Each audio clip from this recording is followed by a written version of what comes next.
How you all going? It's John, that Aussie metal guy here with Crannk.com.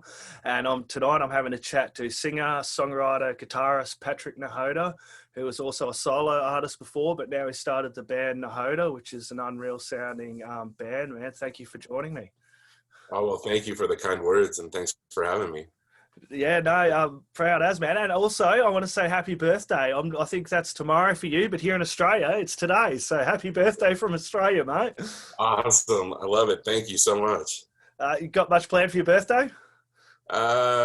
Just kind of family stuff, hanging around, everybody that we've already been spending a lot of time with. Yeah.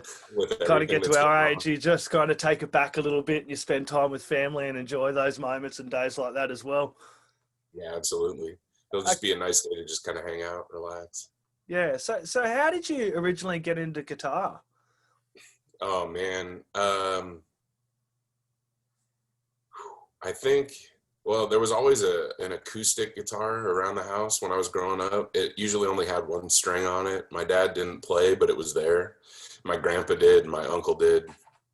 And I don't know, like I used to, he'd play music and I'd pick the guitar up and I'd try to find a melody on that one string, and just kind of play on it, riff on it. And then, about this time of year in 91, I guess it was, when Nevermind came out, I was turning 10 years old. And first time I heard Smells Like Teen Spirit super late on MTV. I think it was like Alternative Nation or Headbangers Ball or one of the shows late night, it came on and it hooked me.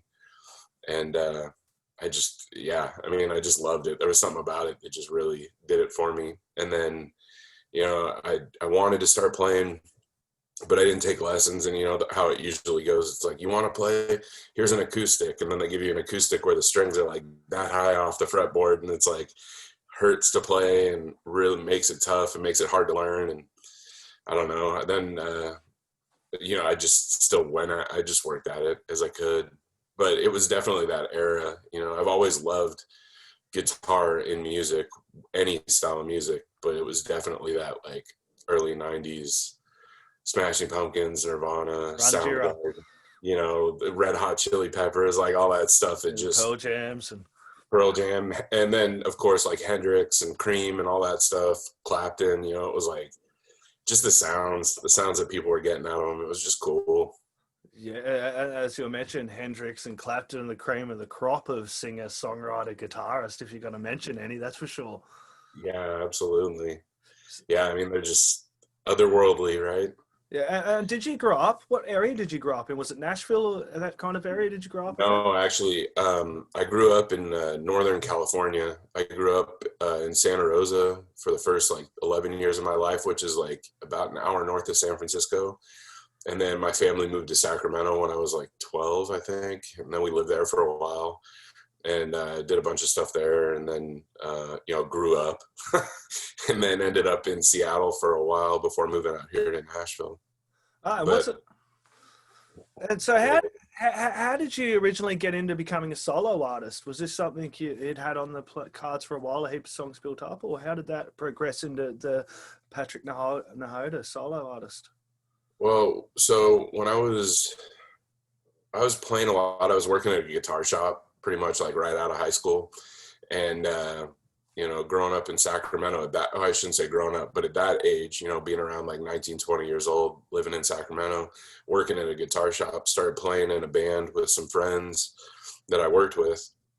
And that went pretty well for a minute. And then like the scene, that was like early 2000s. And the scene in Sacramento was really unique because it was like, at that time you had like Deftones, Cake, as far as like the mainstream stuff that was like happening, it was like Deftones, Cake was still doing their thing. Punk rock was big like in the 90s, like lots of skate kids in Sacramento. I was always too big. It just hurt to fall, I was like I 6 foot sucked at 4. skateboarding too, I tried all my mates. I used to have a skateboard and try, but I was the one that just wasn't good enough and be like, come on, try. Yeah, that was me 100%. So then so a lot of my friends were like into punk rock and stuff like that. And then like I said, that rock scene that kind of started well, it started earlier with Deftones, but then, like I said, kind of that early 2000s push was like Papa Roach, and then that kind of genre did its thing, and then it got into, hardcore, post-hardcore, all that kind of stuff. And I don't know, I was always more into the melodic stuff, so I didn't really find a lot of folks who were, I don't know, we just didn't play in a band. Like the band that I was playing in did it for a little while, and then everybody kind of went their separate ways. And then I had another band that was kind of doing things in Sacramento. We were having fun, and guitarist that I was playing with just kind of like, he had one of those moments in life where his girlfriend at the time was like, you need to get your shit together. And they moved to Idaho. And then my drummer was like, I think I want to be a chef. And he moved down to San Francisco. And then it just was one of those things. So then I was sitting there kind of by myself, and I was like, man, I don't want to stop. So I just kind of started doing the solo thing, and just, worked more on acoustic and just putting songs together. And there was a time where I took a pretty long break from all of it, because I went into the fire department and went through an academy and was like a wildland firefighter, and music was not like on the forefront for me. I mean, I always listened to it, but it was a hard job. It was kind of, you deal with a lot of dark things, and when I would write, it was just kind of a little, I mean, you hear it in the album, there's like heaviness and darkness in it, but I mean, that it was, to the point where I was like, this is just going to be hard for people to listen to.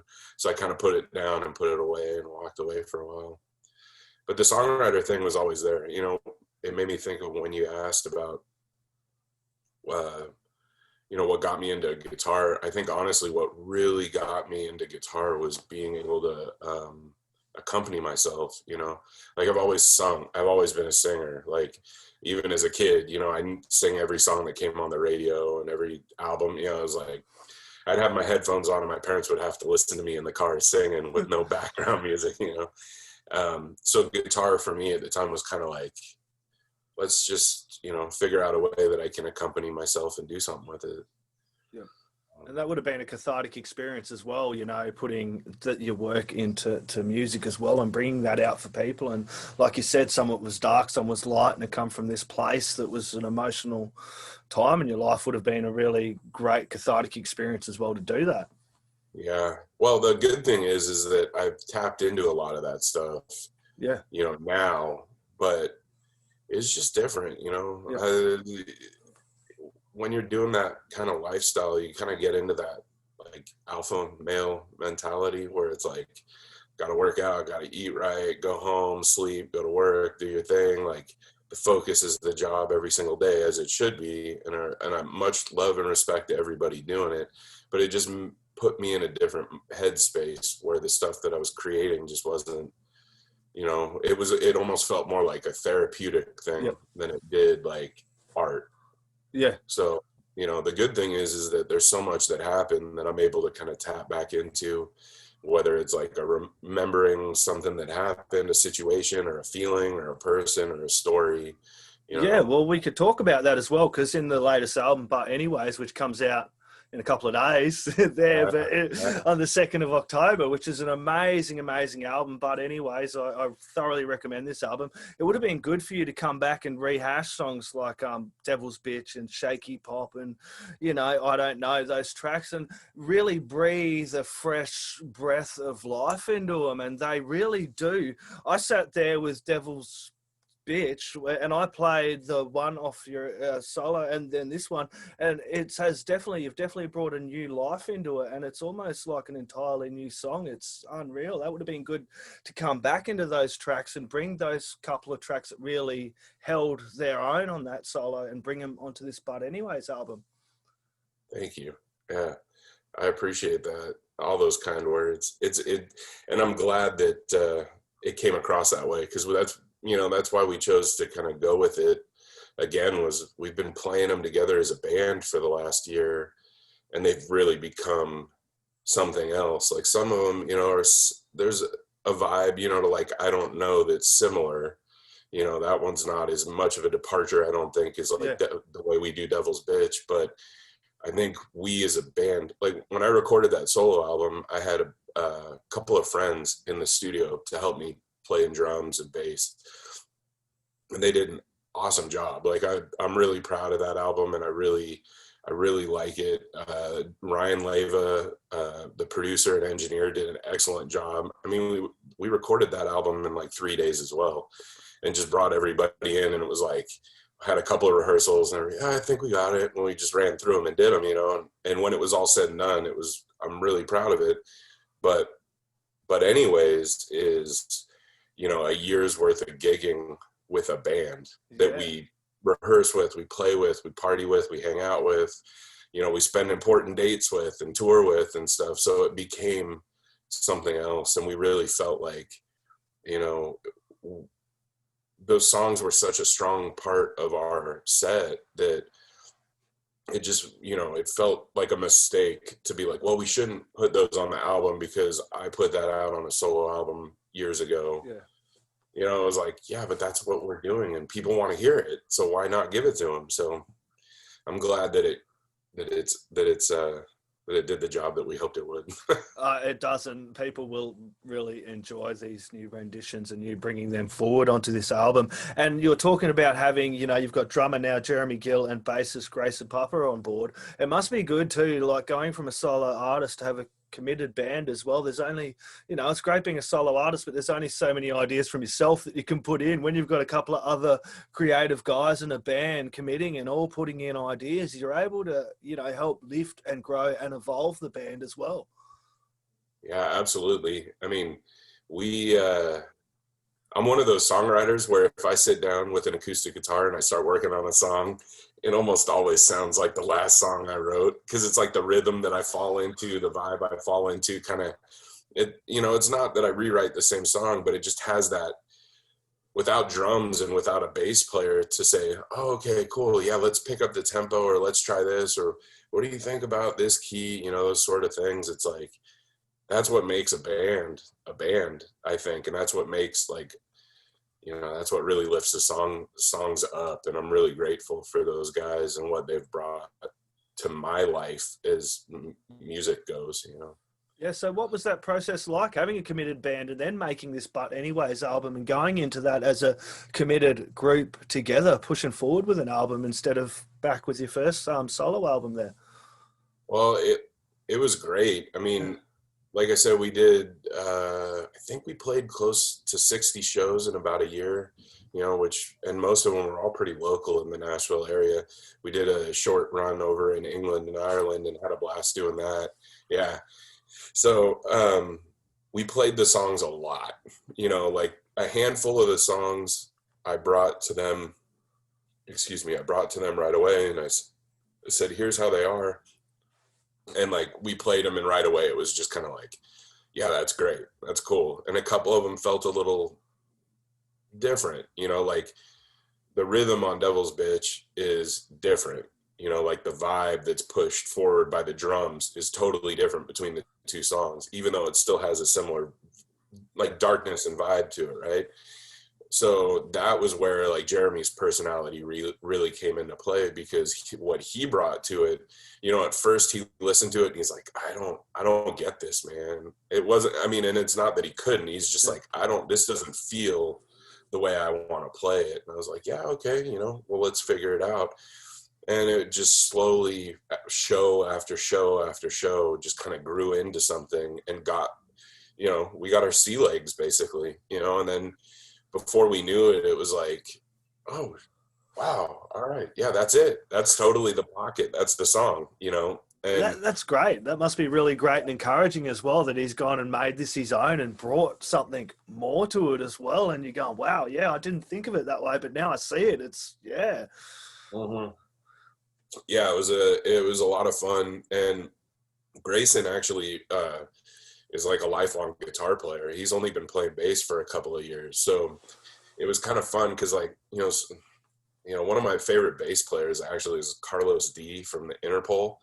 And he was like a metal guitarist before he played bass for Interpol, which is like totally post-rock. But I always really liked the way that guy approached bass lines. And it was kind of funny because, like, when Grayson and I started working together, out of all the bass, I mean, I've played in 2 pieces. I played in 3 pieces before where we had 2 guitarists and a drummer and no bass player, because I was always playing the chunky riffs. And like oftentimes bass players would say, "Oh man, you're playing what I want to play, so can you play something different?" And I'm like, "Oh man, this is the song. Like, this is how I wrote it. Like, what do you mean? Let's figure it out together." And they're like, "Yeah, but you're playing the bass line and I don't want to double up on you." And like when Grayson and I started playing, there was none of that. He was just kind of like, "Okay, well, what do you want? You want me to just kind of follow you until we get the swing of it?" I said, "Yeah, let's figure it out." And then like a couple practices in, we're sitting in the basement just jamming out, and he's like a step ahead of me. He's just right there with me. Like, he knew exactly where everything was going, and his ear was kind of already in that space, and it just really freed up. It just freed everybody up to just kind of do their own thing and take up their own space sonically, and it just really grew the songs. Like, it really did. You know? Yeah, and you've got the release coming out in a couple of days. Have you got anything planned, like any small shows planned over there? I've chatted to a couple of bands in the US, and restrictions and everything's different everywhere, all over the globe, and even the same here in Australia, state to state. No doubt it is there as well for you guys. But have you got anything planned, like, at all for it? Yeah, we do actually. October 10th, we're playing at a place called D's Country Cocktails, which is up on kind of the north end of the east side of town. And things are opening back up here. Some places aren't really doing much beyond just reopening, and then other places are really doing it smart and safe. And D's is one of them. The owner, Amy, has been doing a lot. You know, she's like taking temperatures at the door and doing all the like HVAC system stuff to put in the filters to clean the air and the UV light stuff. She's done everything that she can, basically. And they're requiring masks, you know, until you're at your table, and then you can have a cocktail and take them off. And it's limited, it's ticketed. Yeah. So unfortunately, the capacity right now for that room is only 35. Yep. But it's going to be a hell of a show. And it's, like I said, it's my birthday's tomorrow. Grayson's birthday is the 17th. The album comes out on the 2nd, and the show's on the 10th. So it's like right smack dab in the middle. So we just told all our friends and family that are in town, we're like, look, this is just going to be a big party. So come on out. And the tickets started going real quick, you know. So it's going to be one of those shows for us where we're just going to get to sit and play with everybody and have a good time and party. Yeah, well, that's the good thing. Not the good thing, but you can still get to play to some fans at least, and to some people, and see some faces kind of reacting to your music. But you know, I've chatted to some really big bands as well, like Enslaved, and we were chatting about this same thing. And I've chatted to another band the other day, and we we're mentioning, like, there's the one time in the world that everyone's kind of in the same boat. The bands like Nehoda is going through the same things that these big bands are going through and having to deal with. It's the one time we're all kind of battling together. But you can go, oh yeah, we can't get to shows, but you can also look at positives. I've had time to check you out, learn about your music, find new music. I found another band from Texas, Holy Death Trio, I got to chat to, and I've had plenty of time to dive into music and support the scene in other ways, and buying merch, and, you know, getting in there and buying this album as well, not just sitting there like and subscribe on all your fucking digital platforms or whatever, but buying the album as well. If you like it, support the band and buy the album. Don't just stream it. Yeah, that's great. I mean, to be honest with you, I don't know what would have happened with us had everything just I mean, we had good momentum going. We felt good about things. We were proud of what we recorded. We finished it just before everything started here in March. Like, we recorded in February, and the last day I was in the studio while they were doing a little bit of mix work was like March 12th. And like the next day, everything basically like shut down. So we got it done just in the nick of time. And it's like, had nothing gotten shut down, I think we would have just kept playing a lot. We would have been doing what we were doing. But the time that it actually afforded me to kind of learn how to do this right, as far as the release goes, like putting the vinyl together, getting the vinyl pressed, you know, having the time to like talk to folks. But more importantly, like you said, it gave time to people to actually like investigate a little bit more, rather than just like that quick scroll and like, yeah, like it, move on, like it, move on. Yeah, that looks cool, like it, subscribe, move on. You know, I feel like I guess I'm just trying to be like optimistic as to everything it's going on, but it's like there's a lot of good things that have come from this. Yeah, well, it's easy to get caught up in the negative, like you're saying, and you got to look at the positives too. We can't just, it's easy to get. I've got drawn up in it ages, the real negative, and looked at it. But there's a lot of positives too, a lot of connections. I've made so many connections in this time, trying to reach out to bands and talk to people in this time, and just share the news on good music, like yourselves, and it's had a lot more positive energy to put into that. And it's like, yeah, we can't go to gigs, but we can still support bands. And like you're saying, you've had a lot more time to put into the release of this album as well, and getting word out about use. And it'd be remiss of me, I do want to mention this as well, that I watched your live stream set the other day. You mentioned you're a firefighter as well, a Wildlands firefighter. Oh, yeah. The Phoenix Talent Fire Fund stream, that was a really cool appeal. Can we talk about that a little bit and maybe mention that? I'll put in links for that as well, so if people want to follow and check that out. So yeah, that was a good time. That was a fun time doing that, Are you want to talk about the stream or about what was that like being a part of that, and tell us what the idea behind that and the appeal and everything, so people can understand what you were doing as well for that. Yeah, so I had Char, the gal who ran it, she reached out a couple weeks prior in a group on Facebook. Then she was asking what local musicians were from California or Oregon or Washington, I think was included too. And I reached out, I said, hey, I grew up in California and I lived in Washington as well. And she was like, well, I'm trying to put this fundraiser together for those affected by all the fires out there right now. And would you like to be a part of it? I was like, yeah, absolutely. And then I'd let her know, I was like, I was a wildland firefighter, about 10 years ago. And a lot of my friends are out there fighting those fires right now, and I was like, I'd love to. So she got that all set up, and the host that ran it for us was Center Stage magazine, which is, honestly, when she asked, I just thought, okay, we're going to get together at somebody's house and do a quick little live stream. And we got there, and the guy was telling me, he's like, our reach can be anywhere from 100 to 500,000 people and this and that. I was like, okay. And he had all the cameras to make it look good and all the lights and the great sound and everything. And I mean, I didn't know, like I said, I wasn't even sure if we were just going to show up and it was going to be a couple of iPhones on stands and maybe a decent mic and stuff like that. But I mean, they knocked it out of the park. They totally took care of us. They were, the folks that put it together were just super sweet. Everybody was a lot of fun to be around. It just felt good to get up and play some music for folks, in that vein, because I don't get to do that too much anymore.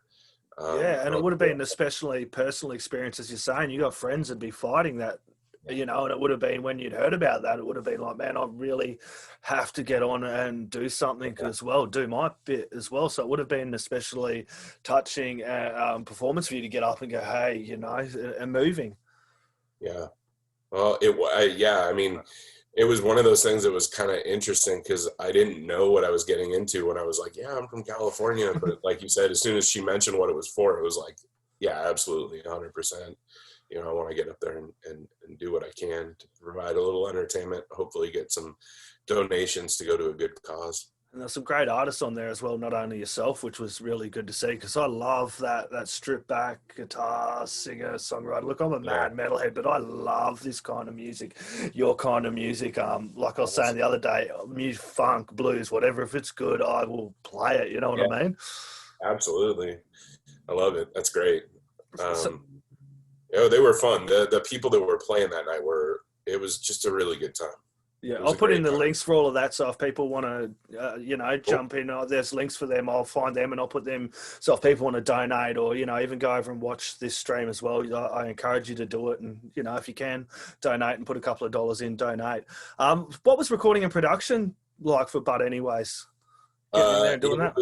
It was a blast as well. We interviewed a couple of people in town. And it's not like we were making it super official, but we got together with a few people that had studios and just to see what the vibe was like. And we met with Michael Esser, who owns Sundog Studios, where we recorded. And right off the bat, we walked in and it's just he's he's gone above and beyond to create a very comfortable artistic studio. Like when you walk inside, the look, the colors, the way everything's set up, he's got a bunch of hardware, a bunch of like a really good old tube preamp that he runs everything through before it goes into the board. You know, he's got that. I even asked him, I said, so what makes you, I was like, well, what makes you our choice? And he's like, I'm not gonna lie, and he pointed to that preamp. He's like, that does. I said, yeah. And he's like, that does. He's like, that thing is magic. And I was like, okay, cool. You know, and we were kicking it around and trying to decide on what we wanted to do. We didn't have a bunch of money. We had some money that we'd raised from shows, you know. And so we were like, okay, we can do 3 days and we can crank this out and get it done. And you know, we told him, we said, hey, you know, we got a show Friday night. We really want this album to sound like us live. So maybe come out to the show. And he's like, yeah, I'll try. And he did. And I think that was what really sold him to us, but also really got him on board with what we were trying to do. Cause he's like, I know exactly what you're talking about and I can do this and we should do this together. And, you know, we got into the studio and he had it all set up. The room itself is kind of like an L shape with the sound room over here. And then the board is in the room with the drums and the bass and everything like that and the amps. And he just set it up with all kinds of room mics on all the amps, you know, of course, and the drums, and set me up in the room. And he's like, do you guys want to use a click track or not? And we were like, no, we don't. We just want to play it the way we play it. And he's like, good. He's like, all right, let's start. And he just hit record and we'd play each song 4 or 5 times. And he'd go, yeah, I think you got it on the 3rd take. And we'd move on to the next song and do it 4 or 5 times. And we finished up everything in about a day and a half, and then sat down with him and he played them back. And he's like, you know, do you want to overdub the vocals? And I said, well, I don't know. Should we try it? And he's like, yeah, let's try it. And I went in and I did it. And he's like, you know, it may be a little cleaner, but you lose that energy of the performance. Because so we ended up sticking with basically, I mean, we ended up sticking with what we played. We didn't overdub and we didn't, you know, edit. We didn't do a bunch of punch-ins and stuff. It was like the takes that you hear on this album are start to finish the takes that we put down. It sounds super good. The production is super, super good. You guys should be really, really happy with it. It's come out really good. And I think you've achieved with what you wanted to achieve, getting that live, that energy and that sound onto this But Anyways album. And I think you should be very proud with it, guys. Thank you. I will let the guys know for sure that you pass that on, because we that's what we wanted. That's really what we were after. And of course, you know, Michael, I mean, you could say a band could go in and do that. And then if the engineer and producer, they don't know, I mean, you know, they could, that might not be their thing and that might not be that easy to capture, but he really worked the magic in his engineering and the setup in those 3 days. Cause I mean, the proof's in the pudding. It's right there, you know, like he captured it and he made it sound exactly like what we were after. I can't recommend it enough. And those tracks, some of those tracks just stick with you. I've like stopped the album and I'll still have some of them playing in my head. Like I'll play it all morning and then yesterday. And then after I stopped it, I still had, you know, lyrics and tracks and hooks and riffs going through my head, because I really thoroughly enjoyed diving into this, especially after a couple of death metal albums, and then cranking on this But Anyways album. It was so refreshing and it was so good, you know, to listen to this album. I recommend everyone getting along, grabbing this. This comes out in a couple of days. I'll crack this interview up as soon as possible. Before I sign out, Patrick, and let you enjoy your night before your birthday, last words, shout outs or thank yous or anything I may have missed you want to chuck in, mate? Oh man, I mean, obviously to the guys, Grayson and Jeremy and Michael, like, and Gotta Groove Records, they hooked us up by pressing the vinyl in beautiful ways. I mean, it sounds amazing. It looks great. You know, you know, my family, my dad, he really has been supportive. Like I lost my mom a couple of years ago. That last song, Please Don't Go, was something that I came up with while she was battling brain cancer. It was a real tough time. I was her caregiver for like that full 2 years that she was battling it. And, she, there was a point in time where I was getting distracted again from the music because, taking care of her as it should be.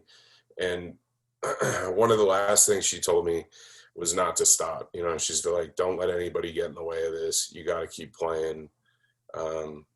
And between the two of them, they've just been so supportive and such good people to grow up under, and it's in the liner notes thanking them both.